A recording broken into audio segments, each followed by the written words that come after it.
कक्षा पंचमी, विषय हिंदी, अध्याय 15, भाग 1, प्रकरण पन्ना का त्याग। यानी पन्ना का त्याग। पन्ना धाय एक माता है, स्वामी भक्त के लिए अपने पुत्र का बलिदान दे दिया।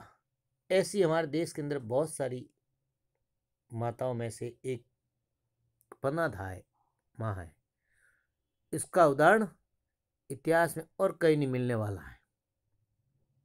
ये पन्ना के जैसे दूसरा, उसने स्वामी की रक्षा के लिए अपने पुत्र को बलिदान करवा दिया।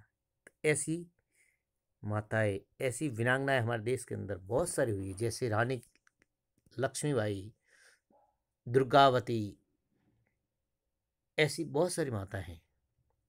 तो अपन आज इस पाठ को यहीं से प्रारंभ करते हैं।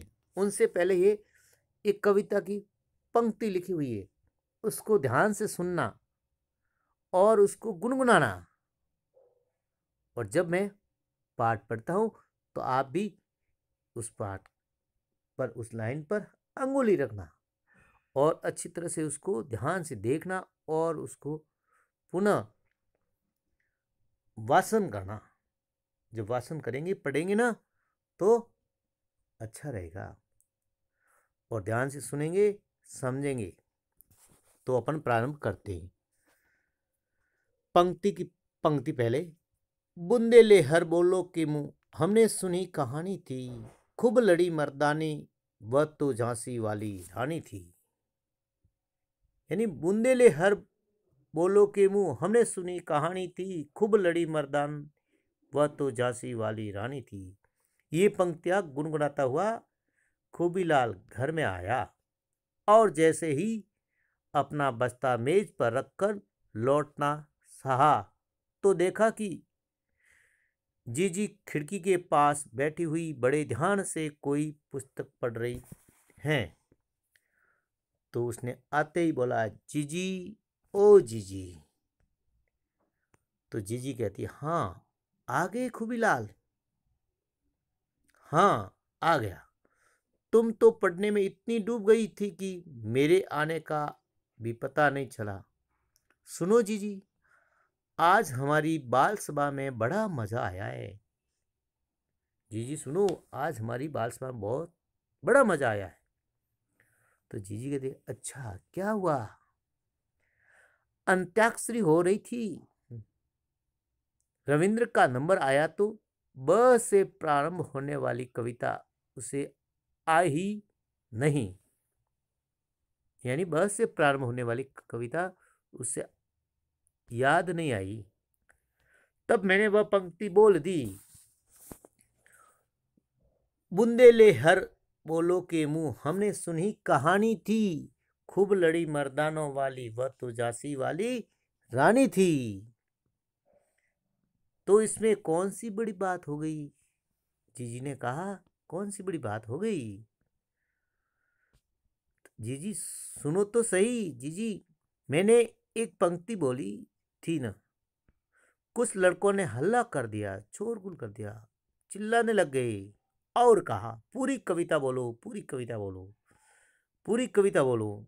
मैंने खूब जोरदार स्वर में सुना दी, इतनी तालियां बजी जीजी की कुछ तो पूछो मत। सब भैया बहनों को बहुत मजा आ गया, सब हंसने लगे। जीजी ने हंसकर कहा, अच्छा हूँ? खूबीलाल ने कहा। फिर पूछा, तुम क्या पढ़ रही थी जीजी? मैं नारी की कहानी पढ़ती, मैं महिला की कहानी पढ़ती। नाम है उसका पन्ना धाय। उसका क्या नाम था? पन्ना धाय। हाँ, वह नाटक तो तुम्हारे पाठ्यक्रम में है ना? हाँ, खूबीलाल ने जीजी के निकट आकर भोलेपन से पूछा। हाँ है, मेरे पाठ्यक्रम में। जीजी ने हंसकर कहा, मैं तेरा मतलब समझ गई। तू अब कहेगा मेरी अच्छी जीजी, तू कहेगा अब मेरी अच्छी जीजी। मुझे उस नाटक की कहानी सुना दो ना। खूबीलाल हंसने लगा।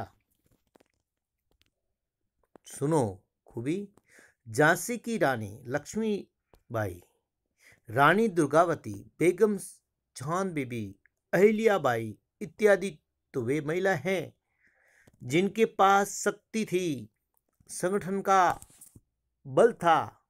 मगर मैं जिस नारी की कहानी कह रही हूं उसका महत्व इस दृष्टि से अधिक है कि वह रानी नहीं थी, बेगम नहीं थी, वह एक धाय माँ थी। न तो रानी थी न बेगम थी, वह एक धाय माँ थी।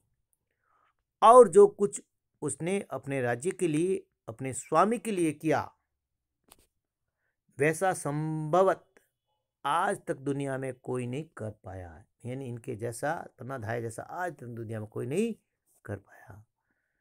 कल्पना करो, विचार करो भैया कि एक माँ के सामने उसके एकमात्र लाडले बेटे की अत्याचारी द्वारा तलवार से टुकड़े टुकड़े कर दिए जाए तो उस माँ के मन पर क्या बीतेगी। क्या ऐसा भी हो सकता है? कठिन शब्दार्थ। मर्दानी, मर्दों जैसा काम करने वाली।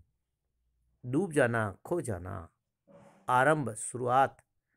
स्वर, आवाज। निकट, पास। दृष्टि, नजर। नारी, महिलाएं। बोध, प्रश्न। प्रश्न क्रमांक 1, पंक्ति कौन गुनगुना रहा था? हाँ, पंक्ति खूबीलाल गुनगुना रहा था। प्रश्न 2, खिड़की के पास बैठकर कौन पढ़ रही थी? बताइए। हाँ, जीजी पढ़ रही थी। प्रश्न 3, बाल सभा में क्या चल रहा था? हाँ, बाल सभा में अंत्याक्षरी चल रही थी। प्रश्न 4, रविंद्र का नंबर आया तो क्या हुआ? अच्छा, ठीक है। गृह कार्य। प्रश्न क्रमांक 1, रविंद्र के स्थान पर किसने कविता सुनाई? प्रश्न 2, खूबीलाल ने कौन सी कविता सुनाई? प्रश्न 3, जीजी क्या पढ़ रही थी? प्रश्न 4, पाठ में किन किन शक्तिशाली महिलाओं के नाम आए हैं? इस पाठ को अपनी अच्छी तरह पढ़ना पुनः, और बोध प्रश्न गृह कार्य शब्दार्थ को अपनी उत्तर पुस्तिका में सुंदरता से करना। धन्यवाद।